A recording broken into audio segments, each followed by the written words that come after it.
Good evening, everyone, and welcome to FOLCS Studio. I am Cameron Manheim. I am an actor, a mom, a poker player, and in general, a games enthusiast. In fact, this is a true story. When I auditioned for the TV show The Practice, it didn't really go particularly well. And as I was getting up to leave, I noticed that David E. Kelley had a cribbage board sitting next to his couch. And before I could even stop myself, I blurted out kind of aggressively, do you play cribbage? And at first, it was the first time he showed any signs of life in our meeting room. And he said, I do play cribbage, Cameron, but I don't think you want to go there with me. So I said, David, we could have this audition. I could try to impress you, like I am obviously doing unsuccessfully now, and I could beat the crap out of you at cribbage at the same time. And he replied, I don't think you understand. I play the computer. And then I replied, I don't think you understand. I play for money. So I don't think I need to tell you the outcome of that story, but needless to say, games have played a very important role in my life. So when Mahjong became the it game to play, of course, I had to learn it. And if I'm being completely honest, I really hated Mahjong when I first started. It was so hard for me to hold all of those possibilities in my brain. And you would constantly hear me saying at every table, everybody, please stop talking. I have to think. It just wasn't fun in the beginning. I came for the camaraderie, but I couldn't even talk to people because the learning curve was just too steep for me. But my fear of missing out propelled me to stay. And also because I'm competitive, really competitive, I made a vow that I was not going to let Mahjong beat me and that I was going to keep playing until I got really good at it. And then I was going to quit. Cut to 3 years later, I am still not really good at it, but I have somehow accumulated far too many Mahjong sets, enough accessories to open up a gift shop, cocktail napkins that say, release your inner dragon, or welcome to the crack house. And I have to admit, I do play almost every night online before I go to sleep. So tonight, it is my honor to be your Mahjong-obsessed moderator. And I am so glad that you are all here for this conversation about the resurgence of Mahjong, a game that has been around for more than a century, yet somehow feels brand new again. I do not come to you as an expert. I come to you as a student, someone who's just as curious as everybody else in this room and just as excited to learn from our distinguished panel. So tonight, we are going to explore why Mahjong is having such a moment. We'll talk about what it means culturally, socially, and personally, how it builds community, bridges generations, and is being reimagined by new players while still honoring its rich history. Perhaps it's exactly what we need in this hyper-digital world. So tonight, we have 4 terrific guests with us. So let me introduce them to you now. We have Dara Collins, who grew up in New York, listening to the unmistakable sounds of her mom, Phyllis, and her friends clicking and mixing all of the Mahjong tiles. Dara took time off from her law practice to raise her 2 daughters, and together with her partner, Donna Miller-Kassman, they co-founded modernmahjong.com, helping to introduce a new generation of players to the game. Donna, wave. Donna Miller-Kassman, her partner, practiced commercial real estate law for more than 20 years before joining Dara in building modernmahjong.com. And together, they have created a thriving online business. They host in-person events and popular Modern Mahjong Zoom talks and have raised more than $200,000 for the Alzheimer's Association, along with thousands of more dollars for other worthy causes.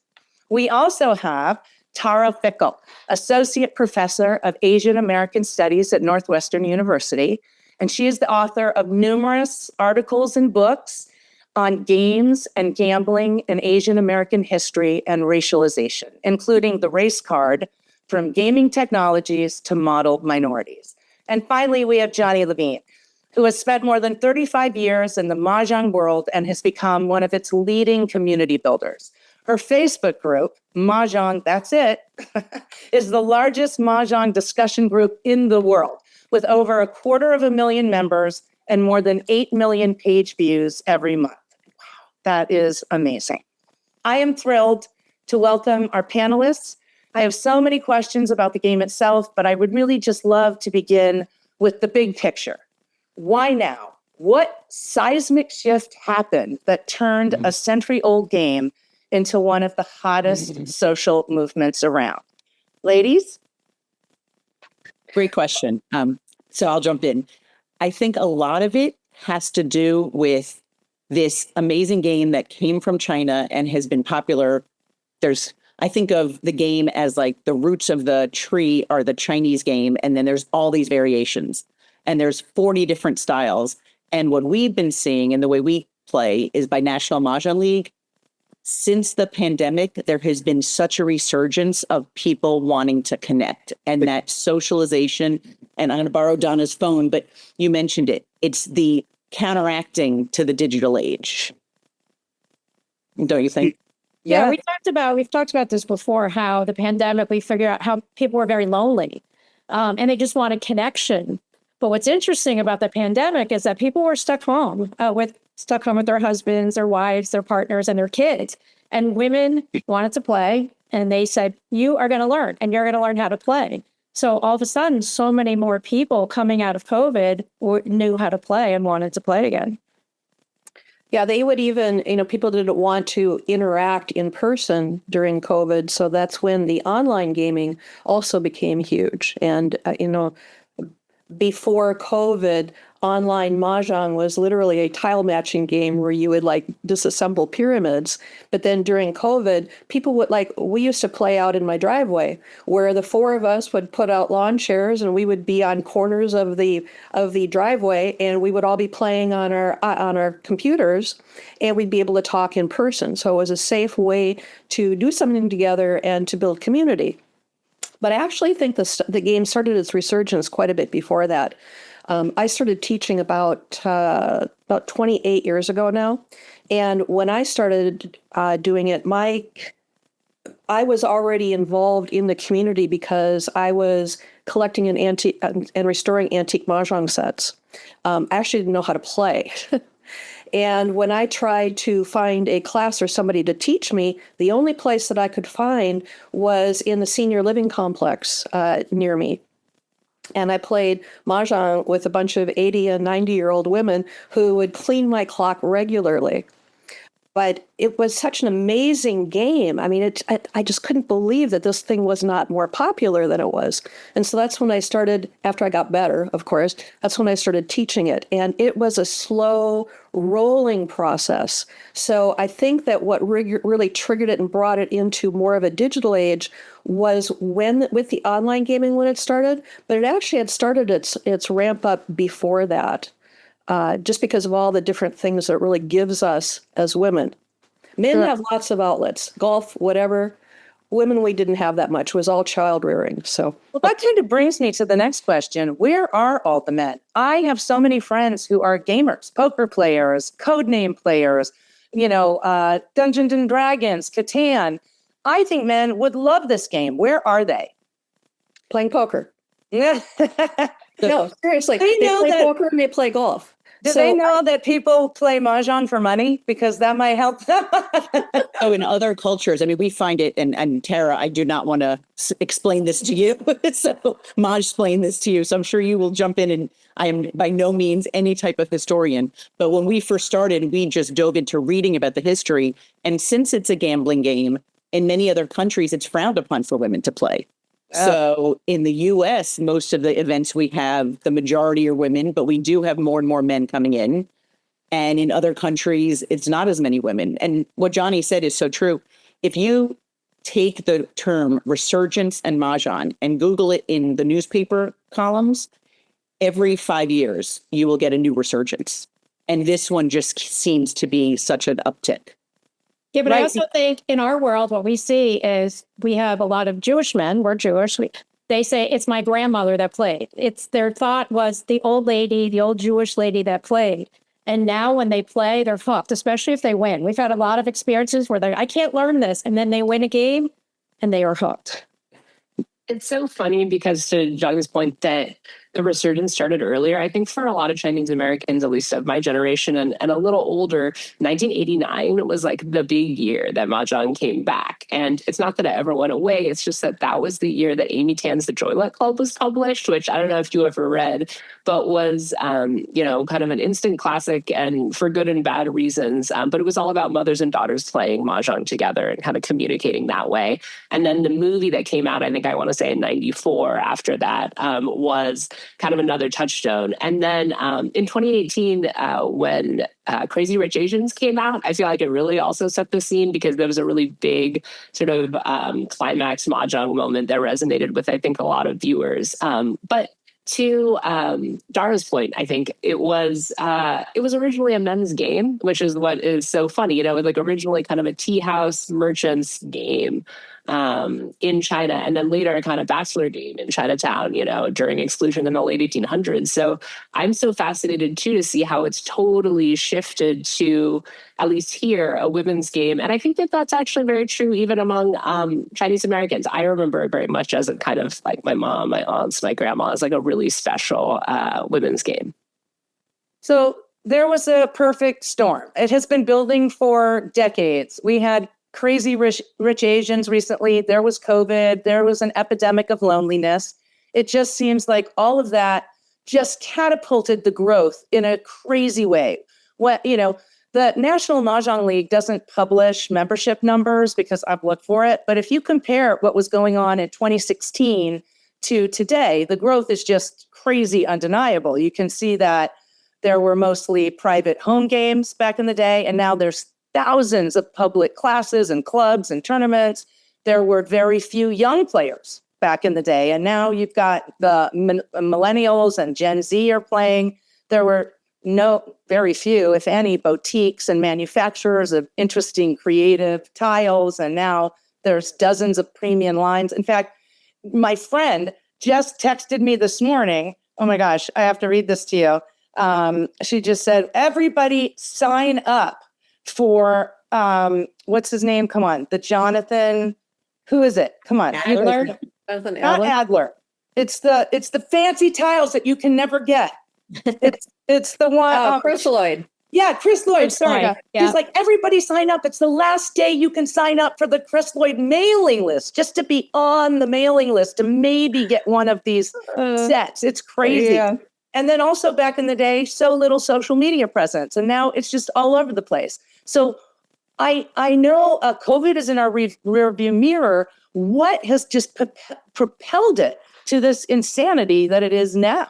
Well, I think you answer your own question because we were talking about, Darren and I talked about the digital age and getting off your phone and playing without the phone.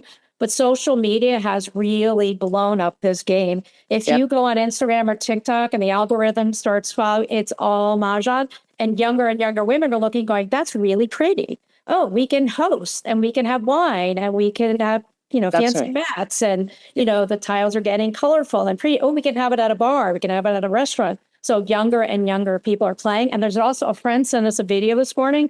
This woman goes, who did the marketing for Mahjong? Is it like pickleball? Like, she took all my friends. I called my friend. I said, I want to go out tonight. No, Darren and I are playing Mahjong tonight. We can teach you, but there's a FOMO that you had talked about. And so younger and younger women are afraid of missing out and also just joining the crowd. And all different styles. There's the Green Tile Social Club in New York.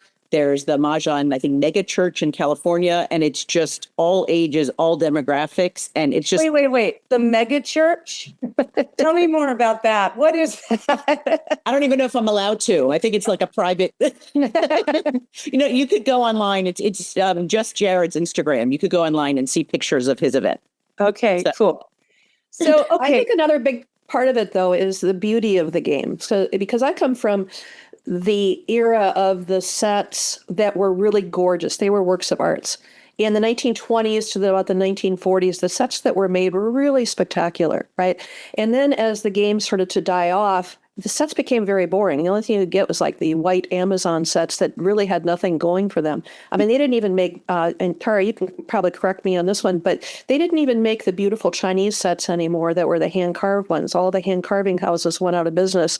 and were replaced by these mass manufactured sets. And I will tell you that I would have never become a Mahjong player if that's the only option I had to play on.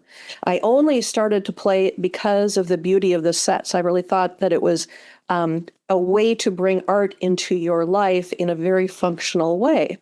And when Mahjong kind of died off and there was no other options, I don't think there was a lot of interest in the game because why bother? I mean, you could play cards or do something that was a lot easier. But when the sets started to become really beautiful, and Dee Gallo, I don't know if you've ever seen the red coin sets, but my friend Dee makes the most spectacular sets. And she designs them by hand, she paints them by hand on blanks. And that was really what started the modern beauty of Mahjong. And then as it started to get popular during COVID and people started to play because of the community aspect of it, then people started to bring more of the artwork into it. And I think that the beauty of the game is what's actually propelled it right now, because otherwise it would have died off after COVID left and everybody could be in person again. But now you can go and you can buy sets that are as gorgeous as the things that were done back in the 1920s and 1930s. Yeah, and it's Absolutely. because Donna started with collecting sets and we both hit the bug. And a friend of ours made a comment when someone asked him how many sets, he said a gross number. And we were like, do you mean like an obnoxious amount or like the number 144? And he's like, I'm not answering that. So we have our sets in storage, but we have a gross number of sets that we decided to jointly share. We didn't want our husbands seeing all the sets.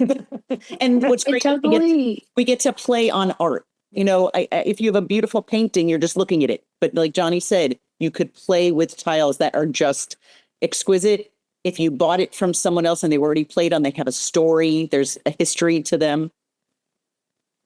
Maybe this goes to Cameron's question too about why now. The post-COVID, like playing Mahjong online, I mean, not the tile matching game, but the current version is great. But I think all of us who play in person know that some of the pleasures, the tactility of it and the sounds of the tiles hitting each other and like the art that you're not just playing with, but that you're really touching and, sharing with other people, as I think so much of the pleasure of it that people really get to enjoy in person. Agree, 100. When we started a speech somewhere and I asked everyone in the audience to close their eyes and just picture the sound of the tiles mixing, and then open their eyes and what did they see? And everybody had a memory of their parents, their aunts, their playing. And it's just such this visual that you could picture from the sound. It's just.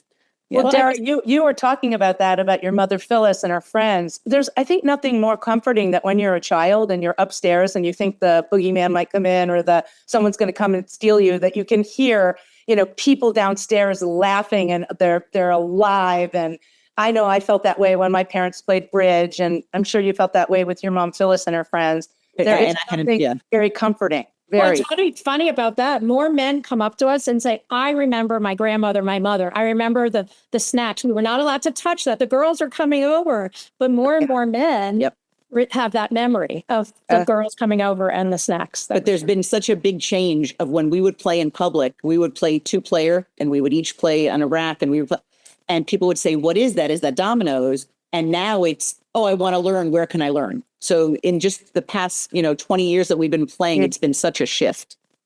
Let's pivot a little bit from the society of it to the psychology of it. Once people discovered Mahjong, something happens. We all know someone like me who said, I'm going to learn it just because. And then 6 months later, they bought 4 sets and are hosting tournaments at their house. And I just want to know, what's happening in our brains when we play? What's the neuroscience behind this? Why is it so addictive? Is it pattern recognition strategy, dopamine hits? Is it just the social ritual? What else is going on that makes us go for 4 to 5 hours and in a blink of an eye, the time has passed? What's happening?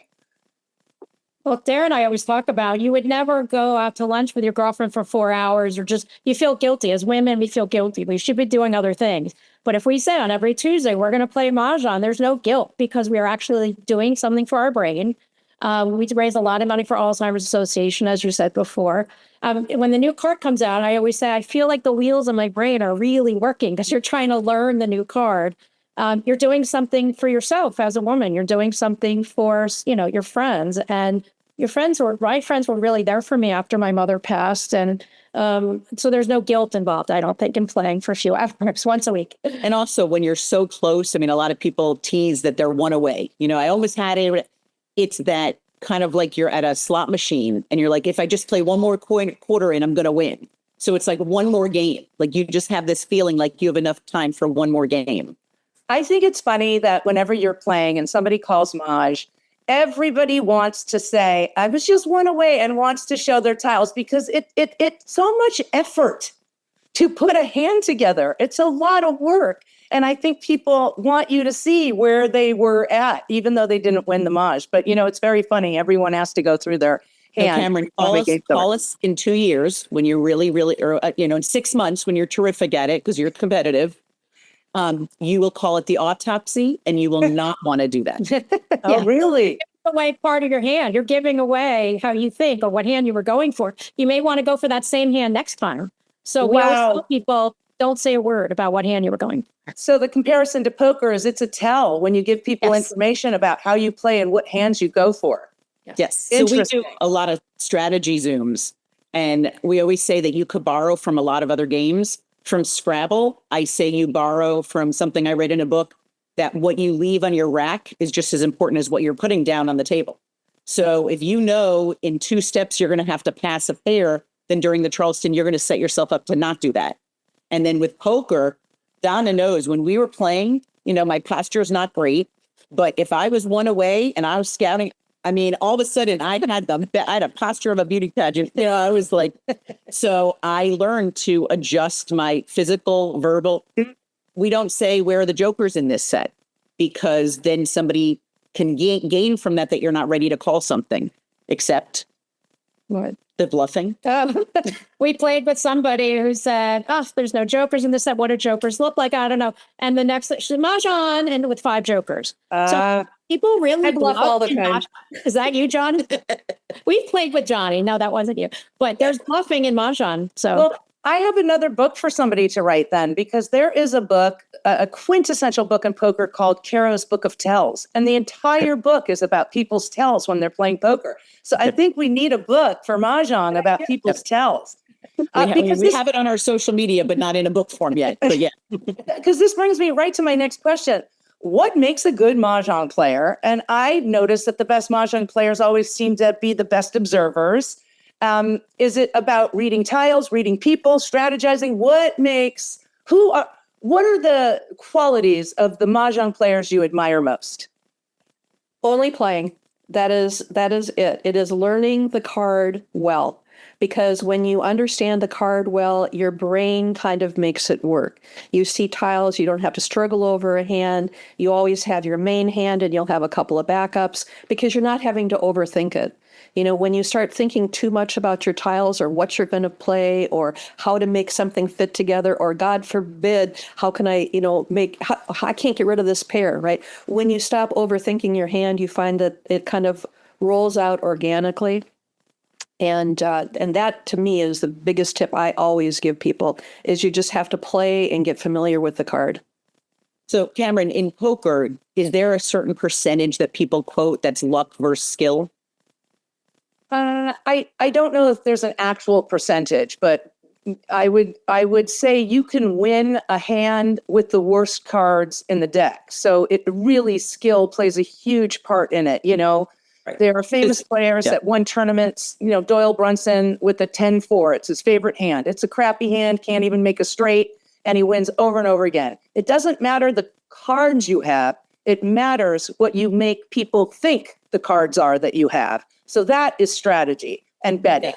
So in National Mahjong League play, we have the addition of 8 jokers. So in other variations, there aren't. So that completely changes the luck and the skill factor. But we usually say that it's 70% skill, 30% luck. And then today's video we did on social media, part of it, I think, is optimism, is you go in there with confidence that you're a good player. And I kind of think when you put it out there, it kind of helps. And also knowing that you're going to ride the wave. That for any of you who saw Queen's Gambit, when the pieces were just, there was one day I was sitting and I was between two hands and I went one way, every tile I got, I needed. Like it was just this beautiful movement. I mean, it was as if the pieces were, and then there's other days where you can't pick a single tile. So Tara, in other variations, is luck as important?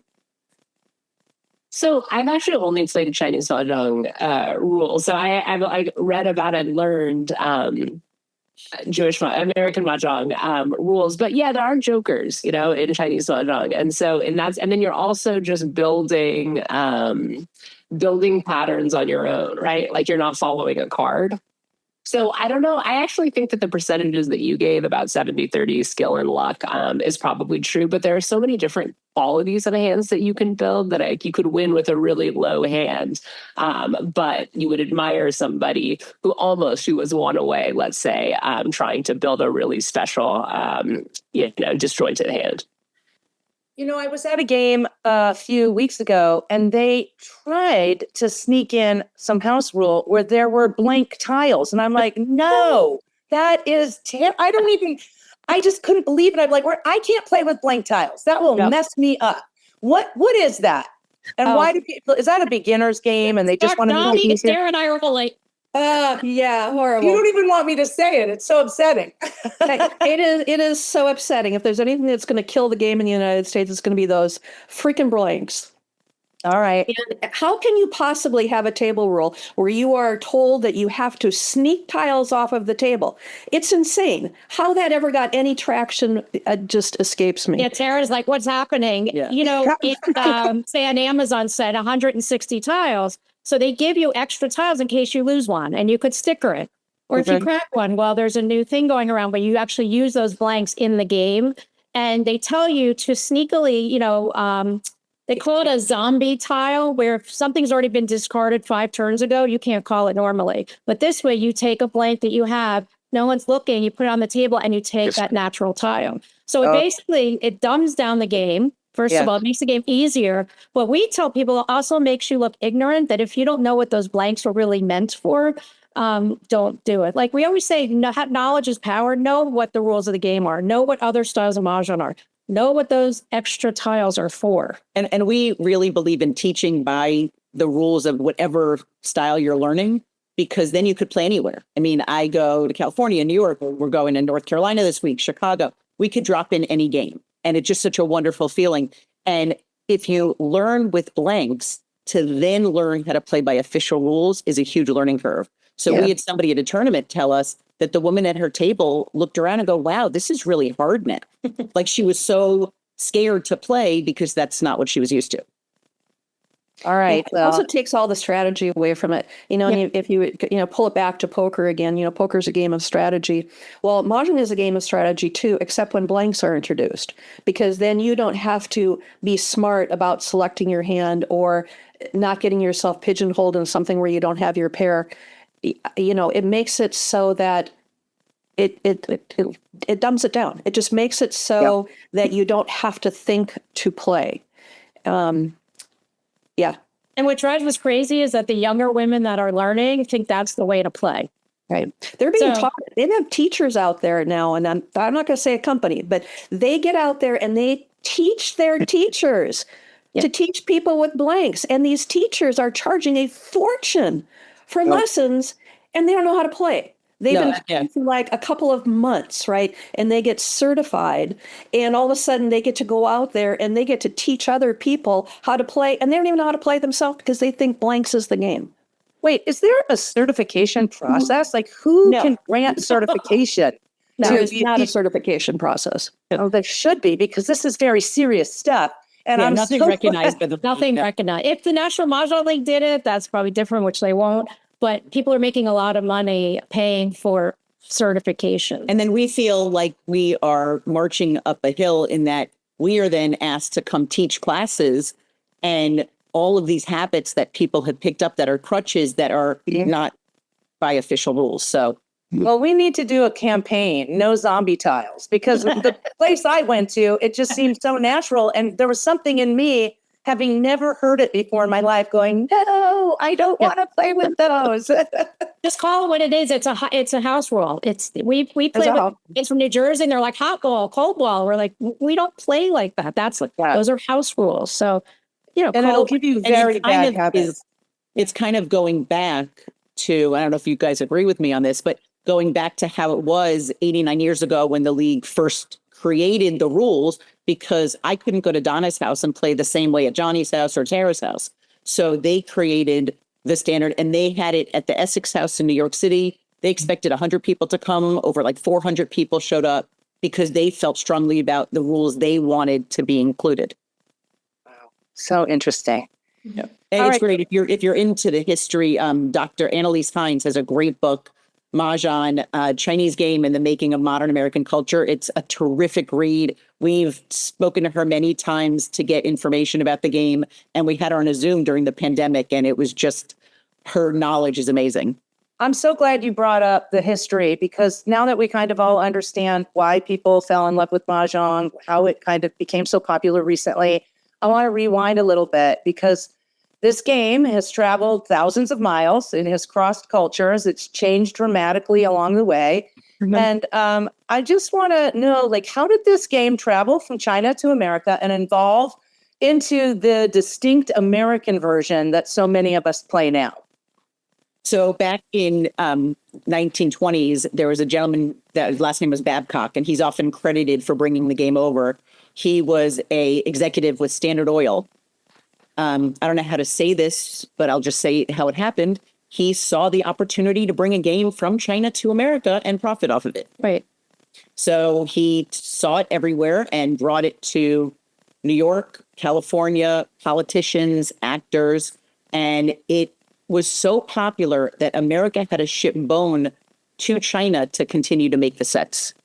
The first sets were sold in New York City at a store that is more known for cologne and men with six packs, Abercrombie and Fitch. So they sold 12,000 sets that year. And that's how it became. And he actually patented the name Mahjong at 2 words. Then after about 12 years, it kind of ebbed and flowed. The crossword and mini golf became even more popular for a while and took away a little bit from Mahjong's popularity. And part of the reason it was waning in popularity in the North America was because of all the inconsistencies of rules. Part of the way that Babcock advertised it in the 20s, and I think part of why it became such a big jazz age phenomena, was because it was this idea that it was a kind of ancient Chinese game. It's actually not that old, right? It's like from the mid 19th century, right? So the mid 1800s. But what is so fascinating, I think, is maybe it was Jared who said this earlier, that it's like there are these kind of roots that came from, like urban Chinese centers, let's say like in Shanghai and southern China. And there were these original rules and these original sets. And then they were sold in the US and created all of these different variations, right? And then it really became, in that sense, a Jewish American game in the States originally. But then when a lot of Chinese immigrants started coming over to the States, like I'm thinking about like my parents' and grandparents' generation, they also brought their own Mahjong sets and their Mahjong rules, like from Hong Kong, because Mahjong was mostly banned during the Cultural Revolution, right, in China itself. So then there was this whole secondary sort of parallel track of Chinese and Jewish American rules and games and communities that were coexisting alongside each other. So to just, keep going with that, it was 1937, I believe, that the National Mahjong League was founded, right, by a group of Jewish women in New York to standardize the game, because there were so many different variations and nobody had a standardized way to play. And they created the annual Card of Legal Hands, which is, which I have a question about. So I don't know a lot about, the Mahjong League, because I'm a fairly new player, 3 years. So I don't spend a lot of time researching them. I know that their card, the 2026 card, came out in the end of March, early April. And I don't know why they don't call it the 2026, 2027 card. They call it the 2026 card. It's like, for me, they have one job, and that is to provide a Mahjong card. And why cannot that card be released on January 1st? People are so pissed off about it. Other companies are making cards. And then that confuses the rules again for everybody. So I'm very passionate about this, and I want to know why they can't. What's the problem? Well, they won't release- tell us. I mean, that Johnny's laughing. They won't really tell us. One of our one theory is that they don't want to mail all these cards Christmas, New Year's, very busy mail cycle. That is one theory. Yes. They're Jewish. Hanukkah happened 2 weeks before. Well, Hanukkah Come on. Yeah. And don't get me started on the proofreading. Yes. Oh my God, the I year saw Johnny's before- face and we're like, oh no. The year before they had a mistake. I'm sorry. It's very crazy to me because it's the one thing we depend on the most from them.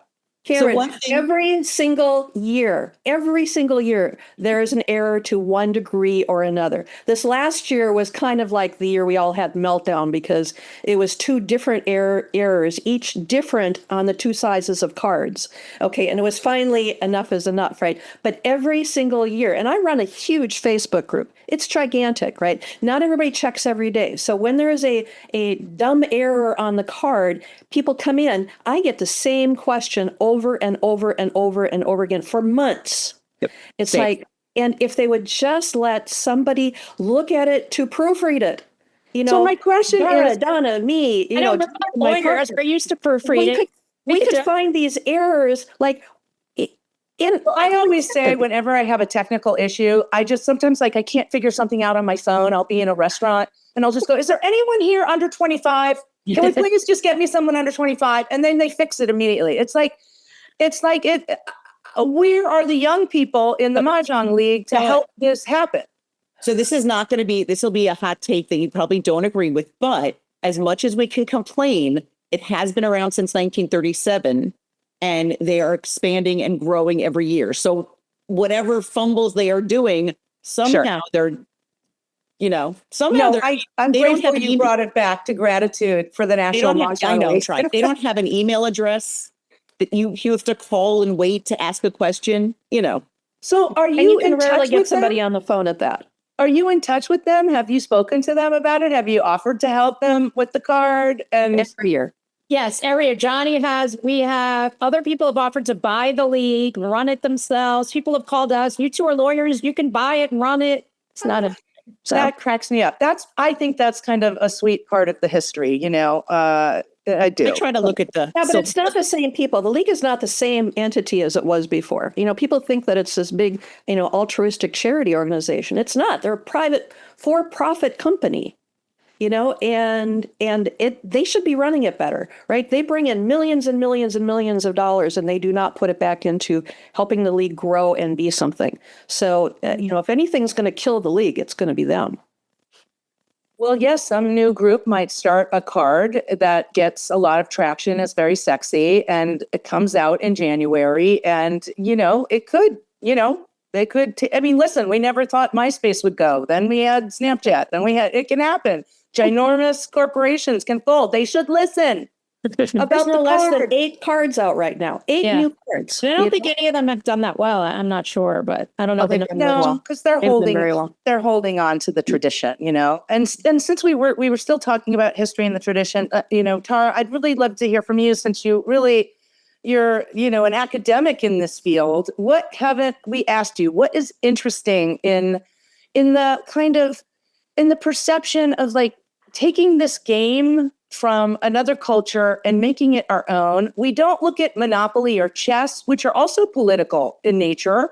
We don't ask those questions of those games, but we definitely are asking that question about Mahjong. Are we doing it a disservice by changing it and making it artistic in our own way? What do you think about it? Thanks for asking me. I actually just really appreciate that the question is being raised and that it's on people's mind, right? It's not something that people are unaware of. There are some, right, which is kind of where I think, debate over appropriation came from, is that there were kind of new sets being manufactured that were very much about kind of like modern luxury consumption that felt very different from the actual interest in kind of the social, artistic technique, the kind of like exquisite craftsmanship and interest in the game. And for me, it's not actually about like who's allowed to play, right? Or like racially or culturally. It's really, I think what becomes challenging is when there's a desire to kind of strip away some of those elements, especially things like Chinese characters, things like not necessarily rules because rules adapt, but especially the tiles, and to do so in the name of kind of a refresh. And I don't know, like, what are we kind of implying when this 150-year-old game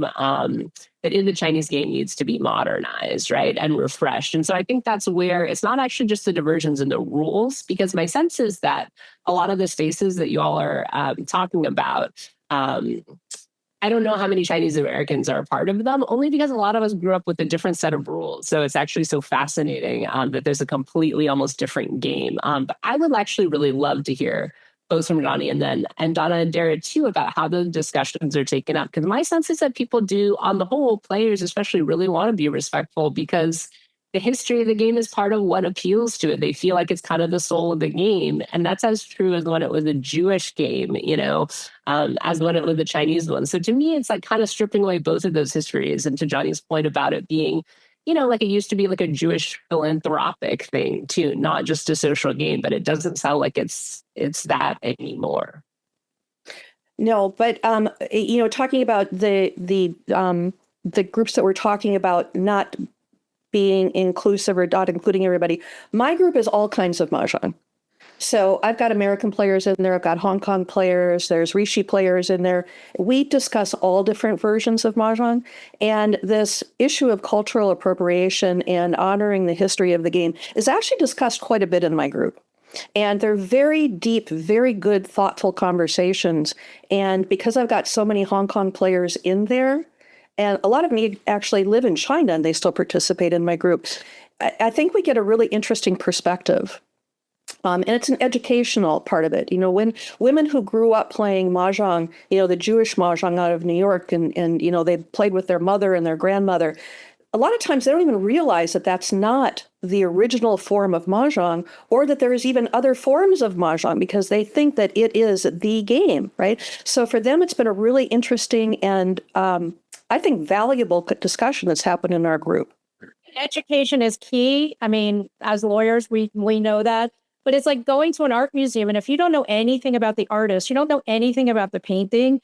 So when we teach, when we lecture, we do a lot of Zooms on the art of the tiles, like Johnny was talking about. We show the sets that we have that are over 100 years old, and people are just fascinated. So I'm like, don't play a game if you don't really understand the history of it and where it came from. And as we said, we named our group Mahjong Community, but we deliberately spelled it Mahjong. We did not spell it the Babcock way. So we have all different, like Johnny's group, have all different types of players in our group. And a lot of the discourse, social media is unfortunately a really dangerous place for the discussion. And the wrong place. And we reached out to Dr. Hines just to talk about it, because we wanted the tools to be able to address it.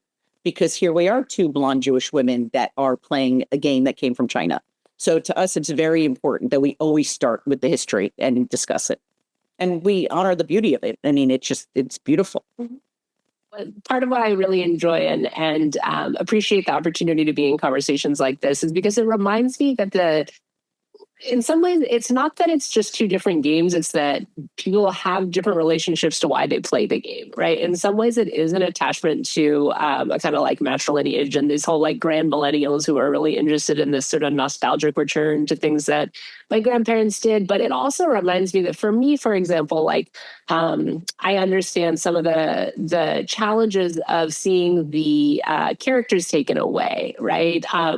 Is because for Chinese Americans like us, like growing up, sometimes it's the first time you ever really read and learn how to read Chinese characters and numbers, and you become familiar with the different sounds and the particular dialects that your family listened to. So it's actually much less about rules and more about how it becomes a cornerstone of your identity. And that's actually why I think I always appreciate when people call it Jewish Mahjong, even though I know it's technically called American Mahjong, because it really reminds me that it's so much a part of immigrant history and very much sort of like women's immigrant history and sort of becoming middle-class Americans at a particular time in the 20th century and then becoming Asian American or Jewish American or whatever. And so I think for me, when I play with friends who are Chinese American, that becomes one of the most sort of pleasurable parts of getting to be in relationship to that game. And that's why I question the standardization. While I totally get that they're really important, don't come up in the same way I actually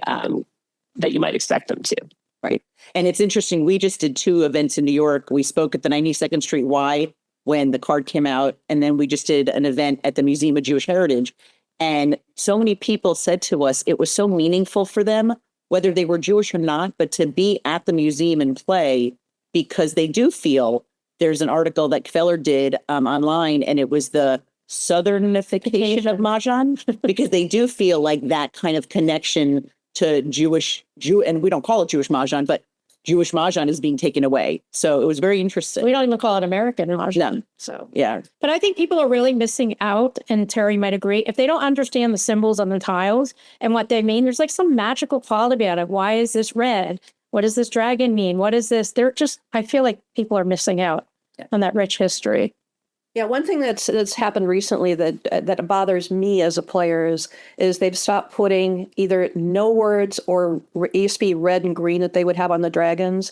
And now, because people are too lazy or don't take the time to learn what they are, people are putting crack and bam on the dragons. Well, they're not part of the crack and bam suit. They're actually part of the honor suit. It's a totally different group of tiles, right? They just happen to match a suit. And I will not buy a set that says crack and bam on it. I won't, because it's an error. It's a mistake. But people don't realize that. Wait, and Dara and I do a lot of events, and we'll go, and people will actually say red crack dragon when they're just score, and we're like, no, don't do that. Yeah, the blank players too. Yeah, exactly. Fascinating talking about, how to be a respectful steward of Mahjong. I go to a lot of games and there is really no discussion like this. I'm so excited to hear you talk about it, because I think it would be really nice if we took a moment to, honor the tiles, honor the symbols, and understand how they all, folded into this game. There's a lot of things about Mahjong that are frustrating to me as a poker player, because you give tiles, you hand out tiles to the right. I can't even think. It hurts my brain. It hurts my brain that you hand out tiles to the right. There's no other game that I know of that deals anything to the right. And then the walls are on the left. And it's so hard that they put it on the mats to remind you that that's what's going on. In a blank mat. Yeah, no mat. That's new too. No, but just remember, the word player ends in R, so everything goes to the right. The word wall ends in L, so the wall gets pushed to the left. That's it. There you go. That's it. Or if you play right, you push left. Yeah. Yep. Oh my God. It's to us, all the crutches, the whole reason that people have been calling us lately, a lot of people have been calling us lately to play, is that they see that family members are fighting dementia, and they want to do whatever they can to keep their brain active. And Mahjong, there's been so many incredible studies. I just read one, and I couldn't find out because I didn't have access to behind the scenes, but they had a online class for X number of weeks combined with walking. And the people that did the online Mahjong and walking had much slower decrease in mental acuity than the people that did not. And so we get calls all the time from people, can you please teach me? And not only does Mahjong check the box of brain health for that, but it's the socialization, learning something new. We always talk to people when they're saying they're struggling learning. When was the last time you learned something new, as an adult? Yeah. So you're wiring everything. And it's hard to learn it as an adult. But, Cameron, as you're playing, though, and you start to learn all of these things, like as a longtime player, I don't even have to think about play right and push left anymore, because it just becomes second nature. It's like riding a bike. And it's like people who, when they put out their walls, right, they have to turn the little tile on at the end of it sideways so that they can know which end to draw from. Whereas if they just learned properly just to take a look at the way that the wall goes in, they wouldn't have to do that. But they get stuck when I go and play with my groups now, they're gonna call me the Mahjong police. I'm like, we're not turning the tiles at the end. And we don't want mats that explain the rules. You should know when you can blind pass and not have to have it written in front of you. Just say Donna, Dara, and Johnny said no more. So blame it on us. I'm going to. And no more zombie tiles. No. That's why Mahjong is good for your brain, though, because every time you create this little bit of confusion, like when the new card comes out, that's the part that strengthens the neurons in your brain. Talking about teaching Mahjong to dementia, I took care of my best friend here in the house I'm sitting in right now for 8 years, and she had Alzheimer's. And I really think that one of the things that helped delay her progression, almost nobody lives from the time that they are diagnosed till their death for 8 years. Usually it's like 3 or 4 years. And I think that teaching her Mahjong, by the way, you can't teach American Mahjong to somebody with a dementia. You really have to teach like Hong Kong or a simple style, which is played a lot more like a game like Gin Rummy.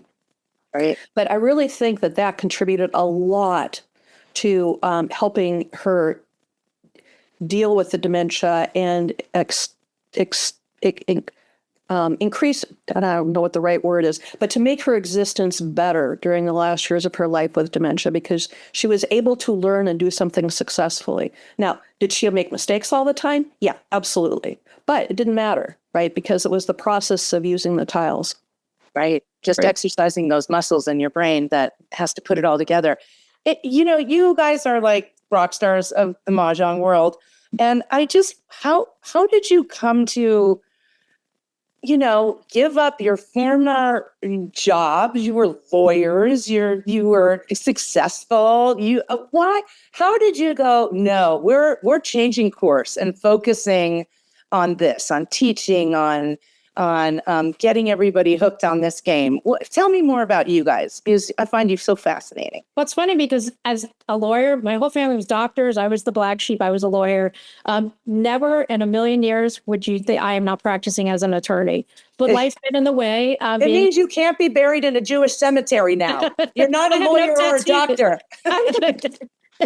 But it's actually, all the lawyers out there, I'm sorry, it's more fun.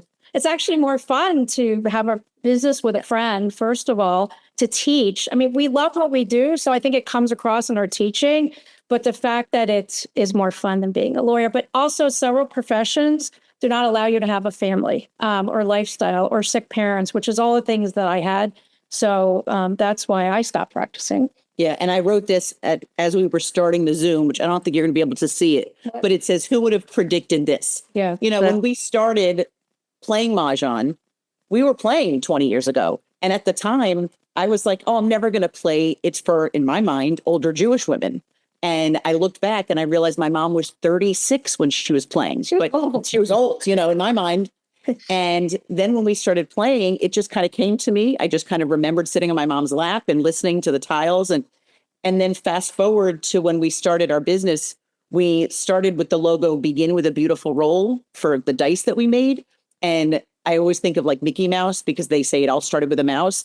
I kind of knew between the two of us, we knew we work well together, that it wasn't going to just be making dice, that it was going to be other things too. Mm-hmm. And the thing that we get the most reward from when we teach, and we teach individual plays, we did corporate events. I mean, we've done corporate Zoom events. People just love giving a hobby to their organization. At the end of our events, people take out their phone for the first time because their phone's been down the whole time, and they exchange phone numbers with each other. And I feel like it's the meet cute version of Mahjong. Like instead of a romantic comedy, we're watching friendships in real time. Oh my God, can we start a Hinge for Maj? Oh my God, I would date that person.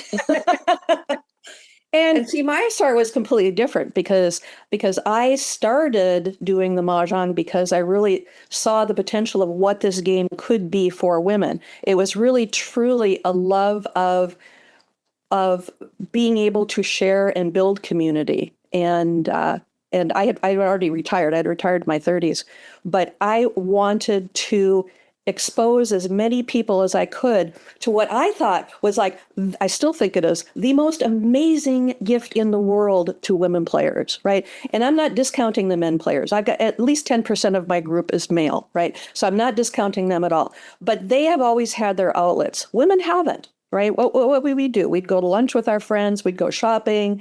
You'd raise your kids and you'd do PTA meetings, right? It was really the first thing that I found as a young mom where I could be doing something for myself, right? I wasn't having to cook dinner. I wasn't having to do grocery shopping. I wasn't having to I just hang out with my friends. And that is why I started what I do now. And I spend 10, 12 hours a day moderating the group. It is truly a labor of love for me. That is, I don't have a business behind it. It is just because I just love the game so much and I love what it gives us. And Tara, can you tell me, do you incorporate this into any of your teaching at Northwestern? You know, kind of. I teach an Asian American gaming class, although it's mostly video games because, the kids these days. But actually, I think that my own work was very much starting in gambling and gaming. And I see that coming back in people's interest in tabletop games, and role-playing games, which I think overlaps too with these interests in Mahjong. There's Mahjong nights at the local bar. Then the next night is like Magic the Gathering night, or Pokemon night. And so I actually think that there will start to be a regrowth of interest, maybe not this generation of college students, but the next ones. But yeah, I mean, I agree. Like my own interest in Mahjong came from a personal connection, but once I started also doing research into it and into gaming and gambling generally, it's such a rich part of Asian American history and a way of thinking too about, what gambling means in the US, what gaming means to us now socially. So it's just so rich. Do you ladies, Donna and Dara, do you guys play for money? I mean, I so far play for honor, which I think is more expensive than money. But I do know how you're supposed to calculate the scoring and who pays what. And if you end up discarding a tile to somebody who needs it for Maj, you're going to pay more. There's all those rules that I'm learning. But are you playing for money or honor? We play for money. And when we teach, we say it changes the game once you start playing for money. And you may think that's silly. I'm, 25 cents. No. I feel that way about poker. I will not teach poker if people don't bring their real money to the table. It changes your strategy. I'm not going to throw a tile that will let Dara win. It's not, the money. I don't want to have to pay out. I'd rather break up my hand than have to pay somebody out. So it does change the way you play. And also what's amazing is you would never think of the people you're playing with that there would be cheating. But a lot of the rules are baked in because it was a gambling game. So when you take the tiles, you won't hear somebody say, and if your group does this, I'm not going to shame you here, but you won't hear somebody called the dealer. There is no dealer. Everybody takes their own tiles because there shouldn't be any sleight of hand. And if a tile flips over, that person still gets it. So everybody takes their own. If you're doing a joker exchange, you hand the tile to the person. Because if, let's say, Donna has 3 8 cracks out, but I want to get her in trouble, I can give her a 6 crack and take her joker. No penalty to me. Later, she's dead. Her hand is dead, not she's dead. Her hand is dead. So there's a lot of kind of catches in the rules to prevent cheating. So there is an absolutely hysterical video on our YouTube channel from Modern Family where he is in Florida and he fills in a game and there is cheating going on. A woman has our YouTube channel is Mahjong, Modern Mahjong. I would say Mahjong Communities or Facebook. She has an extra tile in her pocket Of her house coat. and she picks it out and goes, Mahjong. And then they walk over to the punch bowl and he's stirring the pot. And she says, you wouldn't believe how much she's won from me. And you would think she's going to say like hundreds of $12. Mahjong $12 is huge. Mm-hmm. Yeah. Is that, are you following the card? Are you playing for 25 cents a point here? Like, how's this working? We do, but when we travel to California In New York. and New York, they got some big pockets. That's Bonnie's from California. Florida There's hasn't. a lot of doubling out here. What can I say? Double. Instead of 25 cents, we played in New York. It was $25. So Yeah. Wow. Yeah. So there's a word called pi, P-I, and it's either P-I, P-Y, or P-I-E. There's all different spellings of it. And people nickname it purse is empty. So you could play huge stakes, but then you just set a limit. And that's how much comes out of your pocket for the day. Yeah, it could be $5. And once So- you lose the $5, you don't pay any. But what's interesting is when I played a high stakes game recently in California, their pie was 100. But the funniest is, you know how they say, you don't count your winnings at the table. The second the time was over, everybody wanted to see how they did for the day. Everybody was counting. So it was very interesting. It's really different. But yeah, I'm surprised you even found a pie game here because normally we don't play with a pie because Cameron, if you're not betting yet, you don't realize a pie because if you lose, right, and your pie, the person who wins doesn't get paid, right? So I view that as not being fair in the game. So we It never was do because it was a huge, I mean, they multiplied. So yeah, right. Well, I played in a buck a point. So normally 25, it's a penny a point. So when we're talking about gambling here, we were not talking about high stakes gambling. You generally don't lose, more than a couple of bucks a day, even if you're having a bad day. But the lead card is actually, that's not money that they're talking about on there. It's actually points. So you don't have to play with money because there's some people who don't like to gamble, but I still think that it's important to keep a tally. I play in one game where, one of the people has issues with gambling, so we don't do it. What do? We use jelly beans. Right. The jelly beans are worth different points, right? So it doesn't have to be actual money that you're playing with, but I do think that having some kind of a stake in it makes the game more fun, right? It's going to make you challenge yourself to play the harder hands. and there's something that the league calls dogging the tiles, and they recommend in the rules book, they recommend breaking up your own hand. Yep. If it's getting to the end, you're not going to win, or you could tell from other people's exposures, you would love this from poker, but they're tells of what they're discarding about. You break up your hand, because if you're not going to win, why give them the winning tile? You can't win second. Right. We have touched upon a lot of stuff right now. We touched upon just all these new tiles that are being made, and some of them are losing the essence of where this game came from. And my question, just to put it out there, is can commercialization actually preserve a tradition? And when something becomes a beautiful and accessible and profitable, is that necessarily a bad thing? So the expensive Mahjong sets are nothing new. Okay, all the way back to the very beginning of time when Mahjong sets were being made, there's a hierarchy of, how thick your bone is on your bone and bamboo set, how well the carving is done, how intricate it is. And, there's a lot of talk these days about, Mahjong is so expensive to play. That's actually not true. It's what people are choosing. If you can't afford a Bentley, you don't go and try and buy a Bentley and you don't steal one off the lot. What you do is you go to the Honda dealership and you buy a Honda. You buy something that you can afford. I am in the group because I do a lot of talking about different sets and manufacturers, and I'm always on the hunt for inexpensive sets on things like Amazon. You can get a complete setup with tiles and racks and a carry bag, everything for under $100. One of the ones I recommend all the time is $79, right? So nobody is priced out of the game, but what happens is people fall in love with a really expensive set because the expensive sets are beautiful. There's no doubt about it. They are some of the new sets I even just die over, and I'm a vintage set nut, right? It's like if you can't afford that, you don't have sour grapes and say, oh, the game is too expensive, because it's not. It's just that the things that you are liking happen to be the more expensive ones. You can always find something wonderful that'll appeal to you that's in your price range. That's great. I know there are beautiful sets out there. I personally, me, Cameron, it's easier for me to play the game when they are not. They don't have a lot of stuff on it. I have an old Mahjong set. Somebody gave it to me as a gift before I knew how to play. It's beautiful to look at. I have it displayed, but it's yellowed with age. And, I feel bad to say this. It's very difficult for me to read. When I put it in the rack, I'm confused.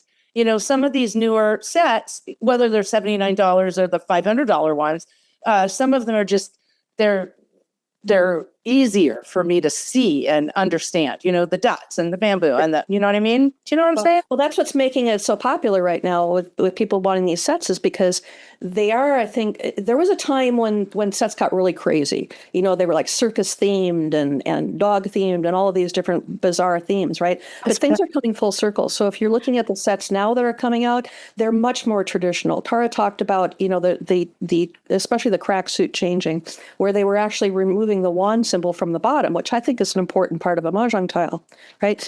If you look in my group, we're developing we're designing a community-based set with one of the big manufacturers, where every week the members vote on what designs that they want. And when it came to that cracked suit, they specifically selected the design that had the traditional wand on it, which I thought was interesting. And I was like, hallelujah.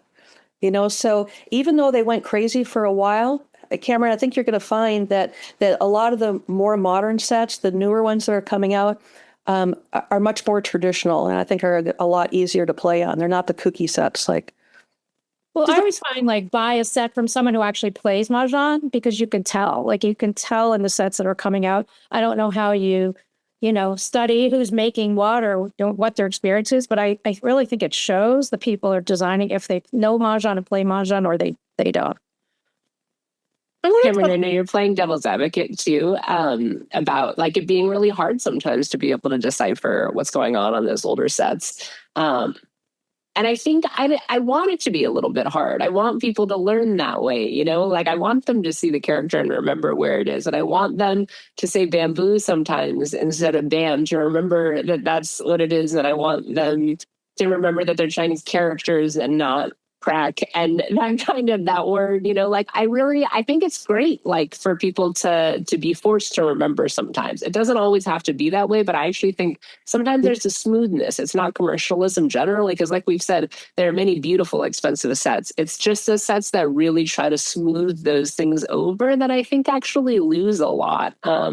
So maybe it's good for it to be a little less easy sometimes. No, I appreciate that. And what I'm taking away from this in general is that I want to put together just a little discussion with my groups before we play so that we have some connection to all of that we've discussed today. It doesn't, you can do it for 10 minutes and then, while you're eating your salad and then say, let's just talk about where this came from. We should be good stewards of this game and, and honor where it came from and also how it's changed. And now let's play. It's like, I remember, you guys, this is a terrible analogy, but I remember watching American Idol with some girlfriends and they would always just be like, look what she's wearing and why would she do it? And I'm like, girls, we have daughters. We need to take a minute to talk about how wonderful this is and how brave and courageous they are.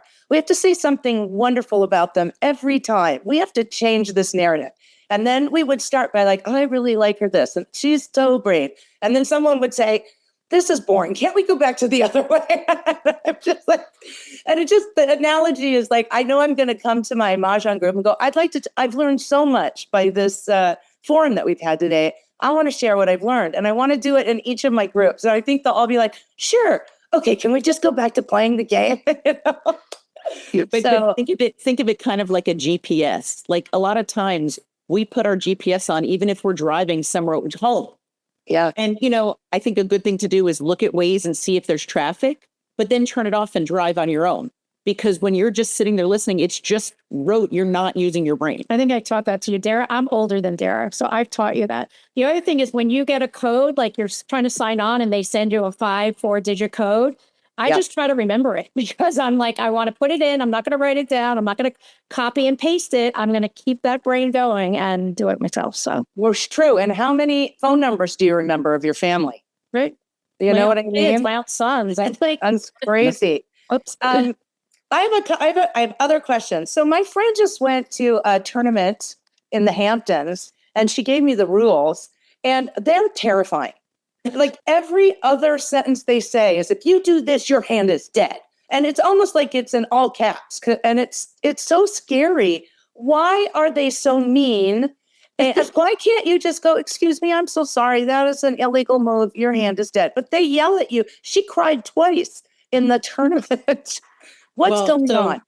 So I was at a tournament and somebody sitting across from me said, did you see why so-and-so was crying? And I said, no, I didn't.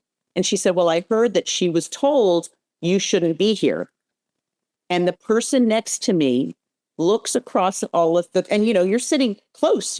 Part of the joy of Mahjong is 4 people at the same table, community building. She takes her finger, she points to the table and said, that's exactly what I told her. And I just wanted to climb under the table. So that was my interesting part. Then the second table I was at, somebody made a comment about, well, aren't you going to help me mix the tiles? And we were all like, of course. And we all hurry up and build the walls. And the first 2 tables, this woman was just horrible. First 2 games. And then she realized we were all playing fast and we all knew we were doing it. And she said, you know what, ladies, I am sorry. The other people at my table didn't know what they were doing. We almost didn't finish. I apologize. I shouldn't have, So I said, well, we all have to remember, I'm always trying to make peace. We all have to remember that, you never know what kind of phone call someone got before they sat down. this woman across from me, who I now know because she's in our Facebook group, but was wearing a lace collar straight out of central casting from like Little House on the Prairie. And she goes, or could she just be a bitch? And I was like, yes, she could. So I feel like Mahjong is that microcosm of personalities, and you see so much of someone by how they play. My gosh. Yeah. Look, if you're going to a tournament, read the rules. You got to know what you're getting into and follow the rules, or people will be very mean. And I do actors. I forget what it's called, actors' point of view, or author's point of view. I feel like I am writing a movie about where I am, and then it takes away any of the negativity of while I'm there. And I think it's hysterical because after the event, I could call Donna and be like, oh my God, this tournament was hysterical. And I would say 98% of the people are lovely. I can only akin it to my, playing with professional poker players, and they just aren't mean. They have little things like if somebody mistakenly sees a card and other people at the table didn't, they'll just say show one, show all, and it's just a rule. You got to show everybody. But no one's like, you're dead, you're out. It's so funny. Maybe Johnny does too, but like your hand is dead. We never say you're dead. Your hand is dead. Or what hand were you playing? We try. But tournaments are a different animal, right? It's not like social play is not generally like that. Tournaments are by nature, they're competitive. So you're going to get a different style of player that goes to it. But there's also an expectation that if you're going to go to a tournament, you are expected to be able to play 4 hands in 50 minutes easily. Right? They were generally done even a little bit before that. And you're also expected to know the rules because tournament rules are different. And I think the frustration comes from sometimes where, people have been playing for a few months and they go, oh, I'm going to sign up for a tournament. And they show up. And what it does is it ruins the table for everybody else because they can't finish in time. So everybody gets a 0, or they're not doing basic things, or they don't know how to play without blanks. Right. So I understand people getting frustrated. I don't understand them being nasty. Somebody's nasty at my table. Believe me, I school them right then and there in front of everybody. But you have to know what you're walking into when you're playing a tournament. Well, maybe the answer is that you have beginning, intermediate, and advanced tournaments, kind of like pickleball. I'm in an intermediate pickleball tournament. I could never be an advanced one yet, but how can I be prepared until I learn? I think the problem is that with the regional tournaments, like people, not that they're not honest about their level of play, but if you ask them, they think they're better than they are. So if you say, what level are you at? Well, I'm intermediate. Well, I've been playing for 3 weeks or something. Yeah, there's like a skill blind list. Yeah. Oh, I see. We've had that. Here's another question I have. When you get the new card, what's the first thing you do to understand it and attack that card? Like, tell me if you have any strategy for that. So my kitchen looks like a scene from A Beautiful Mind. My dining room, I just have index cards out and I sit. Lines, I make every hand. Donna was writing them on index cards. We do this whole pivot Zoom when it comes out and explain to people at the beginning of the year, like how if you have this hand, how you can go to this hand, and that this hand and that hand have 12 overlapping tiles. Usually the very first thing I do is I look through the card. I know Johnny's going to say she looks for mistakes, but I look for the card and I look to see what tiles are single tiles, meaning like just an N, just an E, just a W, just a dragon, because if there's 1 bamboo, 2, then you know that when you're playing, those are not safe tiles if you discard just that one tile. So like a few years ago, there was no single 8 on the card. So somebody would have to have jokers in order to win with an 8. So I would save 8s to the end of the game. Where this year and last year, every single tile except for flowers are on the card as a single. So that's my first. But I also think it's how you learn as a person. Are you a visual person? Start building every hand on card. Just put the tiles out, look at the card, and build every hand. Some people do it by writing it out. We give people these 4-color pens, like when you're in elementary school, and you write out each hand. That's what I was doing on the index cards. So it really depends on how you learn. You could play online and just start playing a lot.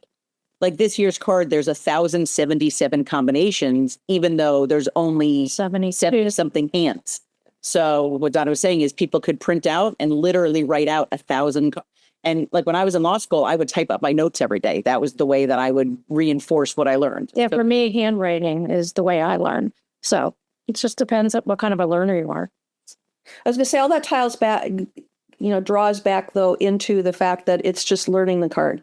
It's just getting comfortable with it. For me, I would make myself crazy. My ADD goes rampaging when I'm trying to like build every hand on there. So for me, I just throw the tiles on the table every time I walk past it. I'm building a section, right? I'll play this one or play that one. And then I will start out by putting 13 tiles on my rack, and I will play a game myself, one tile at a time, right? I pick it up. How many hands can I make by adding that one tile in? How many options do I have? And then I discard the one I want to do, and I pull another tile and I do it, and I go one by one like that. For me, that is the way to reinforce how to find patterns and how to get comfortable with it, because that literally is it. You don't need to take Mahjong 102 classes. I don't understand Mahjong 102 or 103. I think it's crazy, because once you learn the basics, it really is just getting comfortable with the card. And that's all you need to do is just play, even if it's just by yourself. Listen, before we wrap this up, I just want to know, is there anything you want to share that I haven't asked that you just think is the hot topic that's happening right now? I just want to make sure I didn't miss anything before I wrap up this amazing conversation. I'm so excited. I do have a game tomorrow, and I'm going to bring what I learned there. And my friends are going to be like, what's happening with Cameron? But hopefully I can get them excited about all of this that I learned. But is there anything on your mind that, I wish you would have asked that? Because I don't want to miss it. Well, for strategy purposes, and I don't know, when you go and start the Charleston, you're aiming at a section, and there's just certain ways to remember. Like if you're on the freeway in California, well, actually it goes north and south and east and west, so it doesn't. But there's ways to remember patterns. And like Johnny was saying with patterns, in Florida, if you're on I-95, you're going north and south. If you're an 826, you're going east and west. And looking at the patterns on the card helps you not even have to look at the card while you're playing. And that just helps you make quicker decisions. And not that speed's important, but it's helpful. But the only other thing that I wanted to add was we were talking before about brain health and the game. So Donna laughs because she's heard this joke 100 times. But my grandmother is turning 102, and she played Mahjong well into her 90s.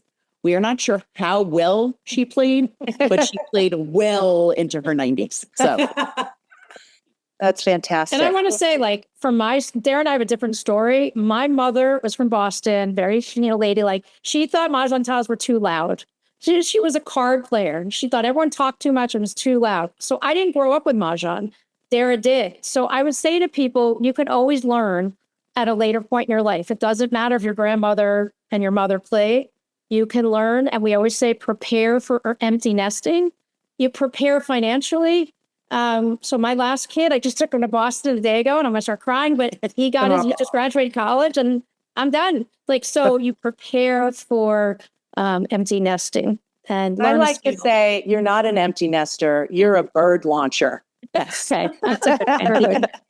I'm like, he's never coming back. You don't know. Well, you hope he doesn't. Right. Because if you did a good job, he won't come back. But yeah. I just want to say that before tonight, I thought this conversation was going to be about the comeback of a game. Yeah. But I think it's actually about something much bigger. Mahjong reminds us that people still want to gather around a table. They don't want to be around screens. They still want to laugh. They want to compete. They want to learn something difficult. They want to get dopamine rushes and spend 3 hours looking at one another instead of at Instagram or Facebook.